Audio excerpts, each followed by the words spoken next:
मैं आईना हूं महाभारत काल का और आज दिखा रहा हूं आपको दृश्य गांधार राज्य के उस राज दरबार का जहां महान कुरु साम्राज्य हस्तिनापुर के सर्वे सर्वा भीष्म आए हुए थे और उनके स्वागत में गांधार के राजा सुबल पलकें बिछाए खड़े हुए थे। महान कुरुवंशी और पृथ्वी के सर्वश्रेष्ठ योद्धा भीष्म का गांधार में बहुत बहुत स्वागत है। मैं आपकी क्या सेवा कर सकता हूँ, आदेश दें। राजा सुबल, मैं जिस उद्देश्य के लिए आया हूँ उसके लिए आदेश नहीं दिया जाता, विनती की जाती है, प्रार्थना की जाती है। मैंने आपकी पुत्री गांधारी की विद्वानों से बहुत प्रशंसा सुनी है। वे सुलक्षणा हैं, धैर्यवान हैं, बड़ी शिव भक्त हैं। महादेव ने उन पर विशेष कृपा करके उन्हें 100 पुत्रवती होने का वरदान भी दिया है। मुझे लगता है ऐसी सुशील कन्या के लिए कुरुवंश से बेहतर ससुराल और क्या होगी। यही सोचकर मैं आपसे पुत्री गांधारी का हाथ मांगने आया हूं।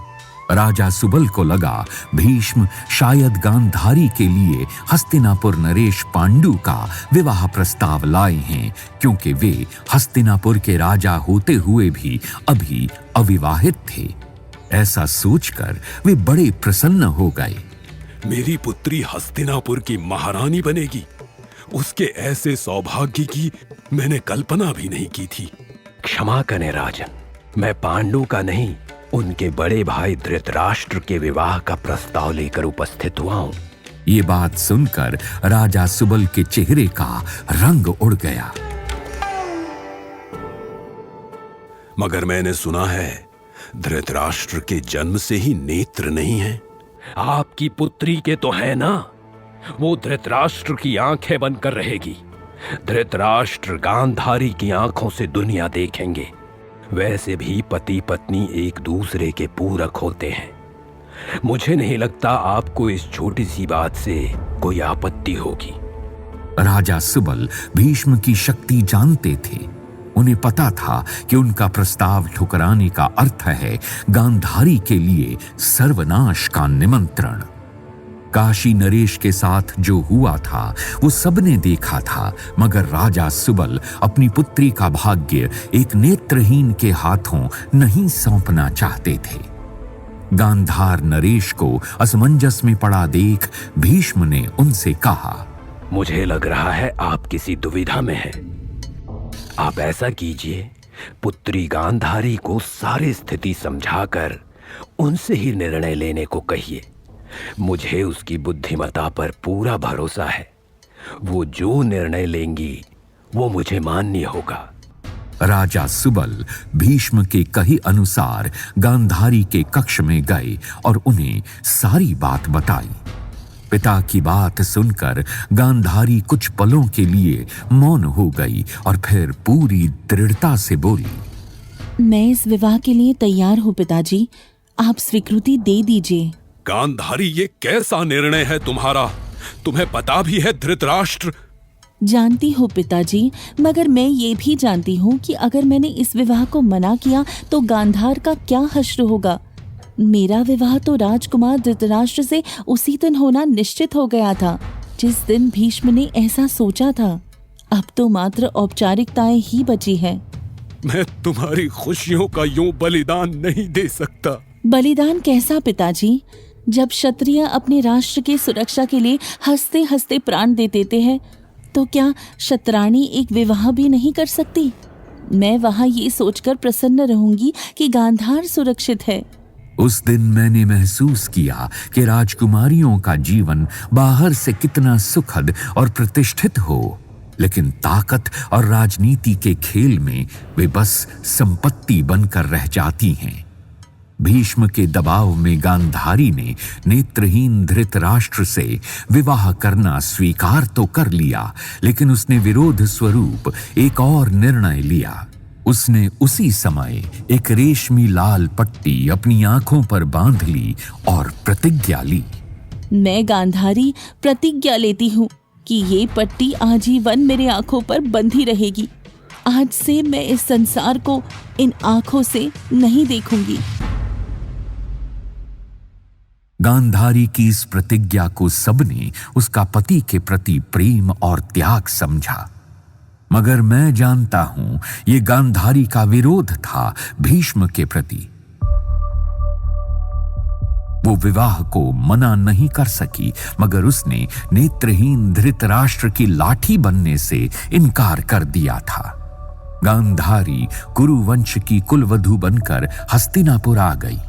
कुछ समय के पश्चात गांधारी के देवर पांडु का भी विवाह कुंती और फिर माद्री के साथ हो गया। गांधारी को एक बात बहुत खलती थी। जब काका भीष्म धृतराष्ट्र की नेत्रहीनता को कोई बड़ी कमी नहीं मानते थे, तो फिर बड़े युवराज होते हुए भी उन्हें हस्तिनापुर के राज सिंहासन पर क्यों नहीं बैठाया गया? उनका अधिकार छोटे भाई पांडु को क्यों दिया गया? उनके साथ ये अन्याय आखिर क्यों? अब तो गांधारी की एक ही आस थी, जल्द ही उसके गर्भ से हस्तिनापुर का उत्तराधिकारी जन्म ले, ताकि धृतराष्ट्र का खोया अधिकार उसका पुत्र प्राप्त कर ले। महादेव ने उसकी सुन ली। गांधारी जल्द ही गर्भवती हो गई। इस शुभ सूचना से पूरे हस्तिनापुर में उत्सव का माहौल बन गया। गांधारी का भाई शकुनी तो विशेष रूप से बहुत प्रसन्न था। उसे अपनी महत्वाकांक्षाएं सच होती दिख रही थीं। बहुत बहुत बधाई हो जीजा जी। हस्तिनापुर को उसका उत्तराधिकारी मिलने जा रहा है। आपका खोया हुआ अधिकार आपको वापस मिलने जा रहा है। कुरुवंश में तो युवराज काका भीष्म की इच्छा से ही तय होते हैं शकुनी, जन्म से नहीं। सब कुछ उन्हीं पर छोड़ देना ठीक नहीं जीजा जी। अपने अधिकार के लिए लड़ना भी पड़ता है। पहले आप अकेले थे, मगर अब आपके साथ मेरी बहन, मैं और पूरा गांधार खड़ा है। इस बार हम आपके साथ अन्याय नहीं होने देंगे। इधर शकुनी धृतराष्ट्र को भड़का रहा था, उधर कुछ महीने बाद वन क्षेत्र से भी सूचना आई कुंती के गर्भ धारण की। मगर गांधारी अपने होने वाले पुत्र के अधिकार को लेकर निश्चिंत थी, क्योंकि पहली संतान उसी की होनी थी। मगर ऐसा नहीं हुआ। गर्भकाल पूरा हुए साल भर होने वाला था, फिर भी गांधारी की प्रसूति नहीं हुई और उधर कुंती ने अपनी पहली संतान को जन्म दे दिया, जिसका नाम युधिष्ठिर रखा गया। गांधारी ईर्ष्यावश इस सूचना को सहन ना कर सकी। हे महादेव, ये कैसा खेल है तेरा? पहले गर्भधारण मैंने किया, लेकिन प्रसूति कुंती की हो गई। क्या मेरे भाग्य में सिर्फ निराशा और समझौते ही लिखे हैं? नहीं चाहिए मुझे ये तेरे 100 पुत्र का वरदान। गांधारी ने क्रोध में अपना गर्भ नष्ट करने की कोशिश की, लेकिन उसके गर्भ से शिशु के बजाय एक बड़ा मांस का पिंड बाहर आया। ये बात पूरे राजमहल में फैल गई और महर्षि वेदव्यास तक भी जा पहुंची। तब महर्षि वेदव्यास दुख में डूबी गांधारी के पास आए और कहा, यूं दुखी ना हो पुत्री, ये मात्र एक मांस का पिंड नहीं है, तेरे 100 पुत्र हैं। तू इस पिंड के 100 टुकड़े करके मेरे दिए हुए घड़ों में डालकर उन्हें ढक दे। मेरे तपोबल से साल भर बाद ये विकसित शिशु बन जाएंगे। महादेव का शतपुत्रवती होने का वरदान जरूर पूरा होगा। गांधारी ने ऐसा ही किया और आश्चर्यजनक रूप से उन 100 घड़ों से 100 कौरव उत्पन्न हो गए। गांधारी पिछले सारे दुख भूलकर पुत्रों के पालन में व्यस्त हो गई, मगर एक बात उसे जरूर सताती थी कि उसके पुत्रों को अपने अधिकार के लिए संघर्ष करना पड़ेगा।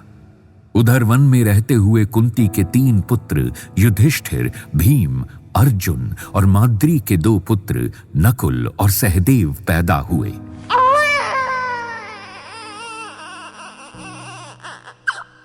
लेकिन उसके बाद दुर्भाग्यवश पांडु की मृत्यु हो गई और हस्तिनापुर की राजगद्दी पर धृतराष्ट्र को बैठा दिया गया। ये वो समय था जब भाग्य से समझौता कर गांधारी संतुष्ट और प्रसन्न थी, मगर जब कुंती 5 पांडवों के साथ राजमहल लौटी तो वो फिर अपने पुत्रों के अधिकारों को लेकर चिंतित हो गई। इधर गांधारी चाहती थी कि धृतराष्ट्र के बड़े होने के कारण उनका सबसे बड़ा पुत्र दुर्योधन ही युवराज घोषित हो। इधर कुंती का मानना था कि हस्तिनापुर नरेश पांडु थे, इसलिए राज सिंहासन पर भी उनके पुत्र युधिष्ठिर का अधिकार है। यही ईर्ष्या और प्रतिस्पर्धा का भाव कौरवों और पांडवों में भी पलने लगा, जो बढ़ते बढ़ते महाभारत के युद्ध में बदल गया।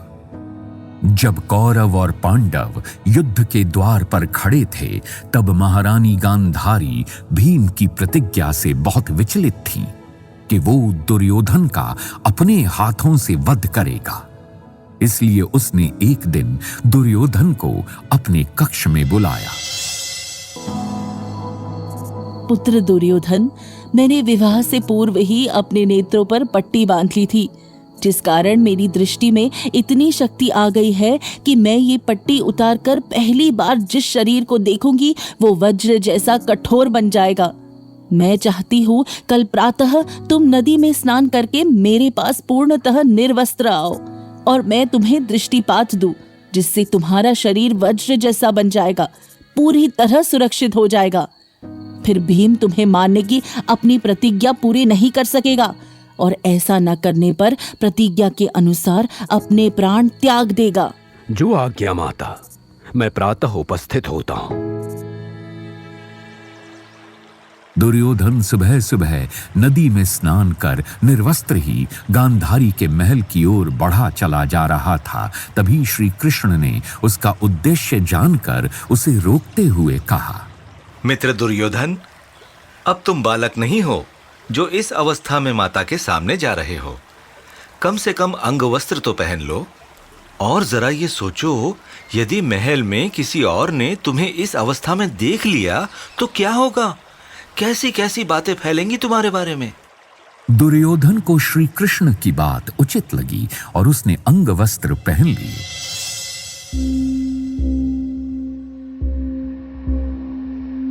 गांधारी ने जब आंखों से पट्टी उतारी और अपने सामने खड़े दुर्योधन को देखा तो उसका पूरा शरीर तो वज्र का हो गया, लेकिन जितने अंग पर अंगवस्त्र था वो रह गया।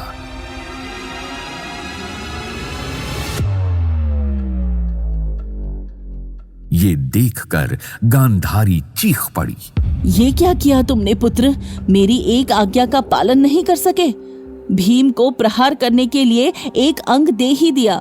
मैंने तुम्हारी सुरक्षा के लिए अपनी प्रतिज्ञा तोड़ी थी और तुम मेरी आज्ञा का मान भी नहीं रख सके। उस दिन गांधारी को आभास हो गया था कि भाग्य भी पांडवों का साथ दे रहा है, क्योंकि श्री कृष्ण स्वयं उनके साथ खड़े हैं। वो श्री कृष्ण की कूटनीति, राजनीति, युद्ध नीति से परिचित थी, इसलिए कौरवों की हार और उनकी मृत्यु का एकमात्र जिम्मेदार उन्होंने श्री कृष्ण को ही ठहराया। कुरुक्षेत्र का युद्ध समाप्त होने के पश्चात जब श्री कृष्ण उन्हें पुत्रों की मृत्यु पर सांत्वना देने आए तो वे अपने क्रोध पर नियंत्रण न रख सकी। मेरे पुत्रों की हत्याएं करवाकर मुझसे ही शोक प्रकट करने आए हो। इतना साहस कहां से लाते हो कृष्ण? लोग तुम्हें अवतार पुरुष कहते हैं, बहुत सी शक्तियां हैं तुम में, तो क्या तुम इस महाविनाश को रोक नहीं सकते? यदि ऐसा करते तो आज मेरे पुत्र जीवित होते। मैं अवश्य युद्ध रोकता माता, मगर इससे पहले तो आपने ऐसी विनती कभी नहीं की। पहले आप अपने पुत्रों की विजय को लेकर आशावान थीं, इसीलिए आपने युद्ध नहीं रोकना चाहा। और आज जब वे नहीं रहे तो आपको युद्ध ना होने का विकल्प ही बेहतर नजर आने लगा। यानी तुम मानते हो कि तुम युद्ध रोक सकते थे, मेरे पुत्रों के जीवन बचा सकते थे, मगर तुमने अपनी प्रिय पांडवों के हित के लिए ऐसा नहीं किया। तुम्हारे इस अपराध का दंड तुम्हें जरूर मिलेगा कृष्ण। मैं तुम्हें श्राप देती हूँ कि जिस तरह कुरुवंश में भाई भाई से लड़कर मरे हैं, उसी तरह तुम्हारे यदुवंश में भी यदुवंशी आपसी कलह से मरेंगे। तुम्हारे यदुवंश का भी समूल नाश हो जाएगा और तुम्हारा भी। यदि ये श्राप देने से आपके व्यथित हृदय को थोड़ी सी भी शांति मिलती है तो मैं ये श्राप अपने माथे पर लेता हूं माता। आपका कहा जरूर पूरा होगा माता। कुछ समय के बाद जब गांधारी का मन थोड़ा शांत हुआ तो उसे अपने श्राप पर पश्चाताप हुआ, लेकिन अब कुछ नहीं हो सकता था।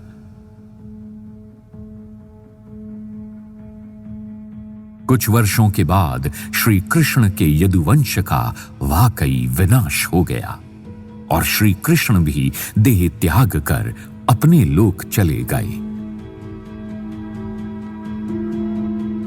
धृतराष्ट्र, गांधारी और कुंती संन्यास लेकर वन में साथ रहे और कुछ वर्षों बाद उसी वन में लगी अग्नि में उनकी भी दुखद मृत्यु हो गई।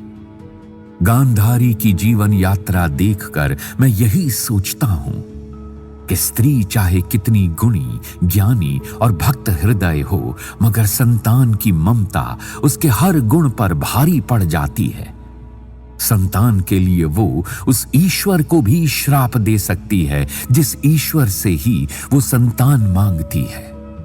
शायद एक स्त्री के लिए उसकी संतान से बढ़कर कुछ नहीं होता। तभी तो संतान के भविष्य के लिए कुंती की पहली पुत्र वधू राक्षसी कन्या हिडिंबा ने अपने प्रेम भीम से दूर होना भी स्वीकार कर लिया था। कौन थी हिडिंबा? कैसे हुआ था उसे भीम से प्रेम और क्या परिणाम हुआ उस प्रेम का, ये बताने के लिए मैं आपको ले चलता हूं दैत्य वन में, जहां पांडव अपनी पहचान छिपाकर घूम रहे थे। अब मैं आपको ले चलता हूं समय के उस क्षण पर जहां कुंती और उसके 5 पांडव पुत्र दुर्योधन के लाक्षागृह षड्यंत्र से बचकर जंगलों में भटक रहे थे। वे सभी थक कर एक वृक्ष के नीचे सो रहे थे, सिवाय भीम के, जो जाग कर उनकी पहरेदारी कर रहा था और वहीं दूर से कोई उस पर नजरें गड़ाए बैठा था। ये था उस वन में रहने वाला नरभक्षी राक्षस राज हिडिंब, जो दिखने में बेहद भयंकर, विशाल और कुरूप था।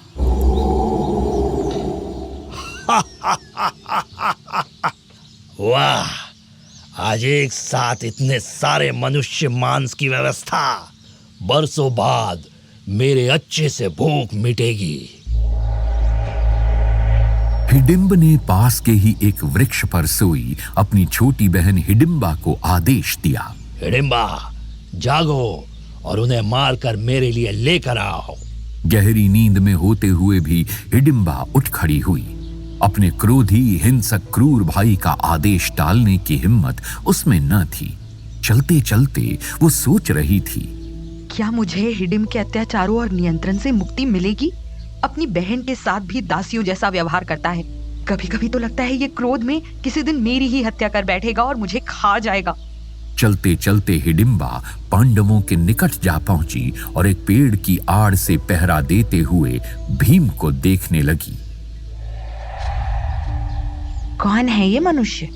शरीर कितना हृष्ट पुष्ट और विशाल है, लेकिन चेहरे पर बच्चे सा भोलापन। मैंने इतना आकर्षक और बलिष्ठ मनुष्य पहले कभी नहीं देखा। हिडिंबा एक पल को भूल ही गई कि वो उसे मारकर ले जाने आई है। वो भीम को दूर से निहार रही थी और उसके आकर्षण में बंधी जा रही थी। हिडिंबा का मन किया कि अब वो उस पुरुष का ध्यान अपनी ओर आकर्षित करे, मगर वो हिचकते हुए रुक गई। उसने खुद को एक मनुष्य की नजर से देखा और मनुष्य की नजर से तो वो एक राक्षसी ही दिख रही थी। हड्डियों की माला पहने, पशुओं की खाल लपेटे, तीर कमान कंधे पर लिए, बिखरे बालों वाली एक जंगली कन्या। उसने तुरंत खुद को थोड़ा संवारा। आसपास के फूलों से थोड़ा श्रृंगार किया और प्रणय निवेदन लेकर भीम की ओर चल पड़ी। भीम ने अचानक एक लंबी चौड़ी जंगली कन्या को सामने खड़ा देखा तो तुरंत उठ खड़ा हुआ। हिडिंबा उसके सामने सहज होकर मुस्कुरा रही थी। आप कौन है देवी? कहिए, मैं आपकी कैसे सहायता कर सकता हूँ? हिडिंबा को भीम की बातें बहुत लुभावनी लगी। पहली बार उसे किसी ने इतने सम्मान से देवी कहकर पुकारा। मैं इस वन क्षेत्र के राक्षस राज हिडिंब की बहन हिडिंबा हूँ। उसने मुझे आप लोगों का शिकार कर उसके भोजन के लिए लाने को भेजा है। हम क्या कोई गाजर मूली हैं जो तुम यूं ही खेत से निकाल कर ले जाओगी? वैसे मैंने ये पहली बार देखा है कि शिकारी शिकार से इतनी सरलता और प्रेम से बात कर रहा है। खैर, अपने भाई की आज्ञा पूरी नहीं करोगी? नहीं, मैं आप लोगों के प्राण नहीं लूंगी और ना ही किसी और को लेने दूंगी। हम पर इस कृपा का कारण जान सकता हूँ देवी? कारण बड़ा सरल है। मुझे तुमसे प्रेम हो गया है और जिससे प्रेम होता है उसकी जान लेते नहीं हैं, उसके लिए जान दे देते हैं। इस वन में अब तुम्हारी और तुम्हारे परिवार की सुरक्षा का दायित्व मेरा है। हिडिंबा की बात सुनकर भीम स्तब्ध रह गया। इतना खुला स्पष्ट प्रणय निवेदन तो उससे कभी किसी कन्या ने नहीं किया था। इस तरह से एक ही दृष्टि में किसी से प्रेम नहीं होता वन सुंदरी। ये तुम्हारी क्षणिक यौन कामना है जो राक्षसों और जंगलियों की प्रवृत्ति होती है। ये सत्य है मानव कि तुम्हें देखकर मेरे अंदर तुम्हें पाने की कामना जागी है, मगर इसमें गलत क्या है? यौन सुख तो एक प्राकृतिक सहज भाव है और जो प्राकृतिक है वो गलत कैसे हुआ? जैसा आकर्षण मैंने तुम्हारे प्रति महसूस किया है ऐसा कभी किसी के प्रति नहीं किया, इसलिए मैंने तुम्हें अपना पति मान लिया है। मैं तुम्हारे साथ राक्षस विधि से विवाह करूंगी और तुम्हारी संतान को जन्म दूंगी। अरे अरे, भविष्य के इतने सपने मत सजाओ देवी। हम मनुष्यों में विवाह और संतानें ऐसे नहीं होती। इसमें हमारे परिवार, माता पिता, भाई बंधु सबकी सहमति और स्वीकृति होती है। हम सामाजिक प्राणी हैं, तुम्हारी तरह जंगली नियमों से नहीं चलते। भीम से बात करते हुए हिडिंबा को अपने भाई हिडिंब की गंध आने लगी। देखो, तुम्हें देखकर मैं यहाँ आने का कारण भूल ही गई। देर होती देख मेरा भाई खुद यहाँ आ रहा है। वो तुम सबकी हत्या कर तुम्हें खा लेगा। तुम सब जल्दी से मेरे साथ चलो, मैं तुम्हें एक सुरक्षित गुप्त स्थान पर ले जाऊंगी। मेरी माता और भाई अभी सो रहे हैं, उन्हें इतनी छोटी सी बात के लिए नहीं जगाऊंगा। आने दो तुम्हारे भाई को। मुझे भी व्यायाम और मल्ल युद्ध का अभ्यास किए हुए बहुत समय हो गया है। उसके साथ लड़कर मेरा भी शरीर थोड़ा खुल जाएगा। मेरा भाई यहाँ का सबसे ताकतवर राक्षस है, उसको यूं हल्के में मत लो और जितना जल्दी हो सके यहाँ से चलो, वरना वो तुम्हारे साथ साथ मेरी भी हत्या कर देगा। तो फिर तुम चली जाओ। हमारे लिए तुम अपने प्राण संकट में क्यों डालती हो? अरे अभी तो बताया था ना, मुझे तुमसे प्रेम हो गया है। अब मैं तुम्हें छोड़कर कहीं नहीं जाऊंगी। तुम्हारी सुरक्षा का दायित्व मेरा है। हिडिंबा ने भीम से जिस मासूमियत से ये कहा वो देखकर भीम का मन भी पिघल गया। वो सोचने लगा, इस राक्षसी वन कन्या के मन में हम मनुष्यों की तरह जरा भी लाग लपेट और कपट नहीं है। इतनी सरलता से ये अपने हृदय की बात कह रही है, मेरे लिए अपने प्राण तक संकट में डाल रही है। तभी वहां पर भूख से व्याकुल हिडिंबा आ गया और हिडिंबा पर क्रोध से चिल्लाया, मैं वहां भूख से तड़प रहा हूं और तू यहाँ मेरे आहार के साथ प्रणय लीला कर रही है। और वो अपनी बहन पर आक्रमण करने बढ़ चला। उस समय भीम को यकायक लगा कि इस भोली वन कन्या की सुरक्षा करना उसका धर्म है और वो चट्टान की तरह हिडिंबा के आगे खड़ा हो गया। हमारे समाज में अपनी बहन के प्राण लेने को उतावले पापी को जिंदा रहने का कोई अधिकार नहीं है। अब भी तेरी सारी हेकड़ी निकालता हूँ। ऐसा कहकर भीम हिडिंब पर टूट पड़ा। दोनों में भयंकर युद्ध होने लगा।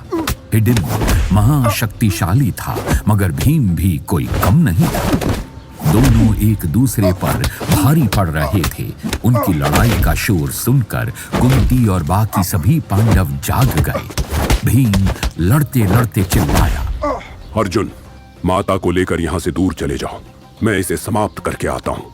भीम की बात सुनकर हिडिंब समझ गया कि यह भीम का परिवार है और उसे कमजोर करने के लिए पहले उसके परिवार पर आक्रमण करना होगा। ऐसा सोचकर हिडिंब भीम की पकड़ से छूटकर कुंती की ओर दौड़ा। उसके इरादे भांप भीम पूरे वेग से उसके पीछे गया और इस बार उसको इतना कस के जकड़ा कि वो छटपटा गया। फिर भीम ने पूरी शक्ति से हिडिंब की गर्दन मरोड़ दी, जिससे वो तड़पता हुआ जमीन पर गिर पड़ा और उसके प्राण निकल गए। ये भीषण दृश्य देख कुंती घबरा गई। ये सब क्या हो रहा है भीम? और ये विशाल देह कन्या कौन है? कुंती के प्रश्न के उत्तर में भीम ने उसे पूरी घटना बता दी। अब हमारे लिए इस वन में रहना ठीक नहीं, हमें यहाँ से कहीं और चले जाना चाहिए। कुंती की बात सुनकर हिडिंबा बोली, मैं इस वन के चप्पे चप्पे को जानती हूँ माता। मैं आपको सबसे सुरक्षित स्थान पर ले चलूंगी। वहाँ एक सिद्ध ऋषि भी रहते हैं। हम पर ये उपकार क्यों वन कन्या? मेरे पुत्र ने तुम्हारे भाई की हत्या की है। कहीं तुम्हारा इरादा हमें धोखे से राक्षसों का भोजन बनाने का तो नहीं है? कुंती का संदेह सुनकर हिडिंबा तो सामान्य रही, लेकिन भीम को जरूर बुरा लगा, क्योंकि उसकी दृष्टि में हिडिंबा बहुत सरल और निष्कपट कन्या थी, जिसने उन लोगों की जान बचाई थी। मैं आपके इस संदेह को समझ सकती हूँ। मैंने सुना है मनुष्य किसी पर विश्वास नहीं करते, क्योंकि मनुष्य कपटी और झूठे होते हैं, मगर हम राक्षस किसी से नहीं डरते, इसलिए सीधी सपाट बात करते हैं। मैं आप लोगों की सुरक्षा चाहती हूँ, क्योंकि आप मेरे पति का परिवार हैं। ये सुनकर कुंती और बाकी सभी पांडव हैरान रह गए। तब भीम ने उन सबको हिडिंबा की इच्छा के बारे में बताया, जिसे सुनकर कुंती हंस पड़ी। राक्षसी होते हुए भी तुम बहुत भोली और सरल हो हिडिंबा। तुम्हारा विवाह भीम से नहीं हो सकता। एक तो तुम मनुष्य कन्या नहीं, राक्षसी हो। तुम कभी किसी नगर में नहीं रही, इसलिए हम इंसानों के सामाजिक नियम रहन सहन नहीं जानती। ऊपर से भीम का बड़ा भाई अभी अविवाहित है, इसलिए भीम भी विवाह के योग्य नहीं है। प्रेम करने वाले स्त्री और पुरुषों को साथ रहने और संतान उत्पन्न करने के लिए क्या इतने नियम कायदों को मानना पड़ता है? क्या उनका प्रेम में होना ही काफी नहीं आपके समाज में? इंसान भी तो प्रकृति का ही हिस्सा है माता। फिर वो प्रकृति के नियमों से क्यों नहीं चलते? कुंती के पास हिडिंबा के तर्क का कोई जवाब नहीं था। यदि आपको मुझे साथ रखने में आपत्ति है, तो फिर मैं ऐसा करती हूँ, मैं आपके पुत्र को अपने साथ ले जाती हूँ और राक्षस विधि से विवाह कर लेती हूँ। वो मेरे साथ यहाँ का राजा बनकर रहेगा। तुम परिवार में आई नहीं हो और अभी से मेरे पुत्र को परिवार से अलग करने को कह रही हो। यही बात दिखाती है कि तुम मेरी कुलवधू नहीं बन सकती। पर मैंने गलत क्या कहा माता? प्रकृति के सारे जीवों में यही विधान है। वे आपस में आकर्षित होकर साथ रहते हैं, विहार करते हैं और संतान उत्पन्न करते हैं। ये पूरी तरह से प्राकृतिक व्यवहार है। फिर ये गलत कैसे हुआ? तुम जंगल में रहने वाली कन्या जंगली नियमों का ही पालन करती हो। तुम बहुत सरल और भोली हो। काश हम मनुष्य भी इतनी सरलता से जीवन जी पाते, तो हमारे जीवन में इतनी समस्याएं और दुख ना होते। मगर हमें यहाँ से जाना ही होगा हिडिंबा, और हम तुम्हें स्वीकार नहीं कर सकते। मैंने आपके पुत्र को पति मान लिया है माता। उनके बिना मैं जीवित नहीं रह पाऊंगी। यदि आप मुझे स्वीकार नहीं कर सकती, तो कम से कम इतनी कृपा करें, हमारी संतान होने तक मुझे इनके साथ की अनुमति दें। इनसे संतान पाकर मैं इनको वापस आपको लौटा दूंगी। कुंती ने हिडिंबा से बात करते हुए भीम का मन भांप लिया था। वो जान गई थी कि भीम के मन में भी हिडिंबा के लिए कोमल भावनाएं और प्रेम जाग चुके हैं। इन दोनों को इस समय अलग करना पाप होगा। इसलिए उसने अपने धर्मराज पुत्र युधिष्ठिर से इस बारे में सलाह की। तुम इस विषय में क्या कहते हो पुत्र? जो धर्म सम्मत हो और जिससे हिडिंबा की भावनाएं भी आहत ना हो, ऐसा निर्णय करो पुत्र। कुंती की बात सुनकर युधिष्ठिर ने बहुत सोच विचार किया और फिर हिडिंबा से बोले, देवी, हम तुम्हारे प्रेम और भावनाओं का सम्मान करते हैं। हमें तुम्हारी सत्य निष्ठा पर भी विश्वास है। इसलिए तुम मेरे भाई के साथ तब तक रह सकती हो जब तक तुम संतान प्राप्त नहीं कर लेती। सूर्योदय से लेकर सूर्यास्त तक तुम भीम के साथ विवाह कर सकती हो, लेकिन सूर्यास्त के बाद वो हमारे पास लौट आया करेगा। युधिष्ठिर की बात सुनकर हिडिंबा प्रसन्न हो गई और भीम के साथ नियम पूर्वक रहने लगी। सुख का समय जल्दी बीत जाता है। हिडिंबा और भीम का भी बीत गया। हिडिंबा गर्भवती हुई और उसने भीम के ही समान तेजस्वी, बलशाली और वीर पुत्र को जन्म दिया, जिसमें राक्षसों की मायावी शक्तियां भी थीं।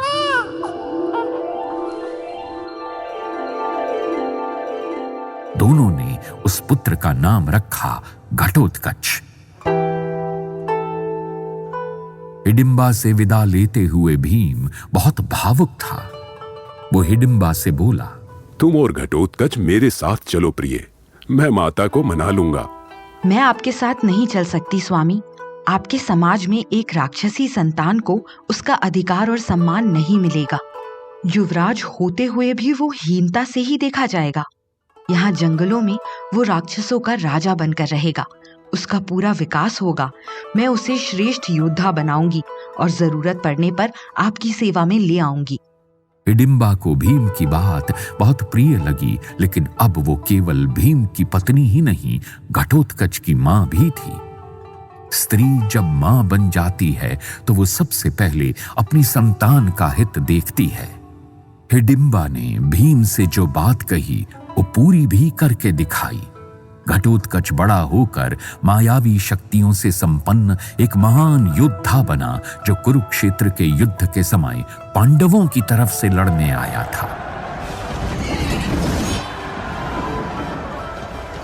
भीम को अपने इस पुत्र पर हमेशा बहुत गर्व रहा और अपनी पहली पत्नी हिडिंबा पर भी। हिडिंबा मायावी शक्तियों से भरपूर एक शक्तिशाली राक्षसी थी, जिसका दिल बहुत कोमल, निर्मल और सहज था। उसने प्रेम से संपूर्ण समर्पण किया और उसे अंत तक निभाया। लेकिन इतिहास में जो कीर्ति प्रतिष्ठा कुंती की दूसरी पुत्र वधू ने प्राप्त की, वो किसी कुरुवंशी स्त्री ने नहीं की। कौन थी वो स्त्री और क्या खूबियां थी उसमें और क्या कमियां थीं? ये जानने के लिए मैं आपको ले चलता हूं एक यज्ञ आयोजन में, जिसके यजमान थे पांचाल देश के राजा द्रुपद।